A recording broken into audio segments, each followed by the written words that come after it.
Hey! So welcome to the beginning of us vlogging our travels. We're currently in San Jose, Costa Rica right now. Yep, we are staying at a boutique hotel slash residential skyrise called the SECRT. Yeah, it is amazing. We're definitely gonna link where we're staying. We'll be making a reel for our Instagram, so we'll tag that here. But we wanted to share a little bit about what it took to get here, what our first 2 days have been like, and what we're gonna be doing next. So we flew out of the Orlando airport of Florida in the United States, landed down at the SJO airport of San Jose. And it is not the San Jose airport, by the way. It's pretty far out there. It's about 30 minutes away, maybe 45 with traffic. And yeah, so our original plans coming out here, we were looking to rent a car, live in the car camp, maybe get a place here and there, and just pretty much wing it, just like we did going down the West Coast. We lived in a car and pretty much just, made it happen and made it work. But things changed as soon as we got here. We learned from Mexico to have set plans when you do come to another country. It can feel very confining. So this time we were like, let's just get a car and let's just go out to the destinations. Yeah, so, Costa Rica, it has so many little beach towns that digital nomads stay at. So our mindset was, why pick one when we could travel the whole entire coast and see them all? So when we got here, we landed and we wanted to get the rental cars, so we went to the desk, but it ended up being that this is peak season right now. So if you are looking to travel, make sure that you're paying attention to when the peak seasons are, because when peak season happens, as we found out, the cars are running low, so they charge double, sometimes even triple the price of what normally a rental car would be. So because of that, we were like, okay, let's not do that, let's reassess, make a different plan. We wanted to stay in San Jose for 2 nights just so that we could situate ourselves and get things figured out before hitting the road. And it worked out perfectly. So we ended up talking at the airport to somebody who was doing rental cars, was able to negotiate a lower price, still out of our budget range, but he offered to give us a ride to our Airbnb, which we booked right there in the airport. Yep. And he took us to get our money at the exchange, and then he took us here. So it's really awesome. Our experience so far has been amazing. The people have been accommodating, and yeah. Yeah, very sweet, very kind to foreigners. They understand that their country does have the funnel of tourism, and it really needs to have a positive outlook when people talk about this place. So, so far it's been an amazing experience. The people here have been great. Whether they're from here or they're not from here, everybody just has a lively attitude. There is the hustle and bustle of this city that we're in, but at the same time, it's still got that feeling that, you're sitting in the middle of this mountain valley around us, and people are just more wholesome, it feels like. So I'm sure that's throughout this entire country. Just like when we were in Mexico, people were just very sweet, very kind, very helpful, very thoughtful. Yeah, so it's been a great experience. Like she said, this place was honestly unexpected. We booked it right in the airport.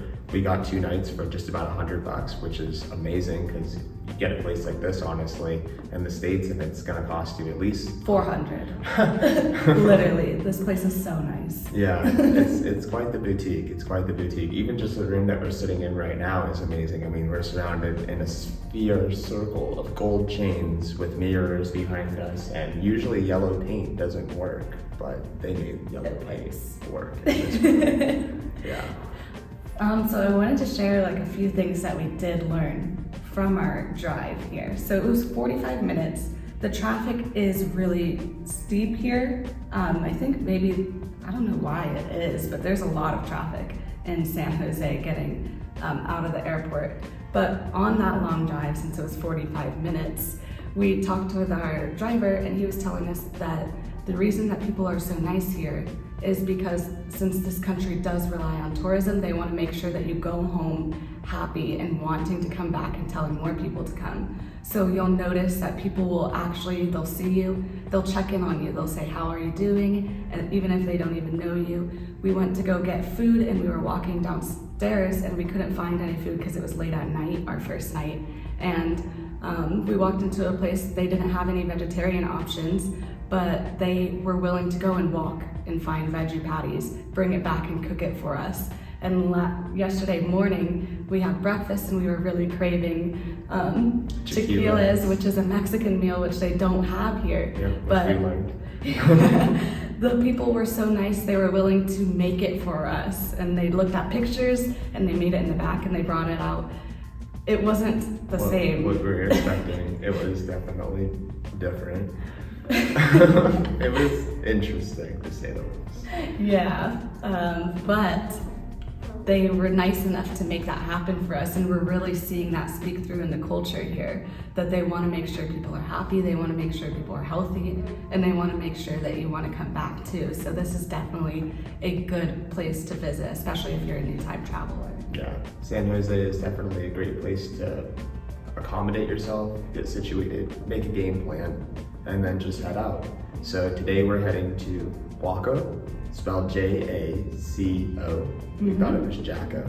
Yeah. Speak English. But we're headed out there. It's about a 2-hour bus ride. And the bus ride is gonna cost about $4 to $8 US. So very reasonable, very cheap. And that also just plays into what we're working on too, is we're out here on a budget, being able to make traveling happen. Because regardless if you have a plethora of money or not, you should always be running a budget so that you're not overspending. Right. So we found actually where we're headed in Waco is right near the beach. Gonna have a first time experience of staying in a hostel. So that should be interesting. It's not a dormitory style hostel, which I don't think I'd be willing to do. But it's gonna be a shared bathroom, shared shower, private room with a lock, shared common area, but knowing us, we'll probably just be wandering most of the time down at the beach and just kind of using the space to sleep and eat and have a shelter to go back to. But that's what's on our agenda for today, is to head out to Waco and see if the beach is out there and eat some great food, honestly. This morning we spent our time capturing this place because it's just so amazing. We can't just pass up leaving without capturing the essence of this place. So much creativity, so much just thoughtfulness into the design of this place. It's insane. It's incredible. It's definitely a place to visit if you come to San Jose. You want to come to the SECRT, because the SECRT's going to be a place where you're going to be very comfortable, very accommodated, and just be in a very centralized area outside of downtown with still the same city feel. I mean, I'm looking at a stadium right now and a huge park with a lake over there. And so you're in the middle of it. There's plenty to do around you no matter where you're at in San Jose. Yeah, so we'll definitely be dropping the link for this hotel and for the reel that will show the walkthrough of what it kind of looks like, because it's definitely going to be fun to look at. So our plans right now, we're here in Costa Rica for 33 days total. It's day 3 now, so we're going to go to Jaco for 3 days. From that point, we're going to go to Santa Teresa, which is in the Nicoya Peninsula.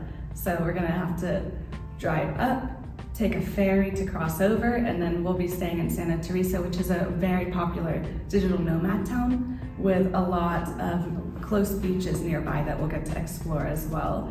So while we're there, we're gonna try to work with different hotels and build collaborations, taking photos of their place in exchange for an experience or an excursion. And then Nick is also gonna be trying to get some DJ gigs out there at the different bars, because Jaco and Tamarindo are known as the 2 party places in all of Costa Rica.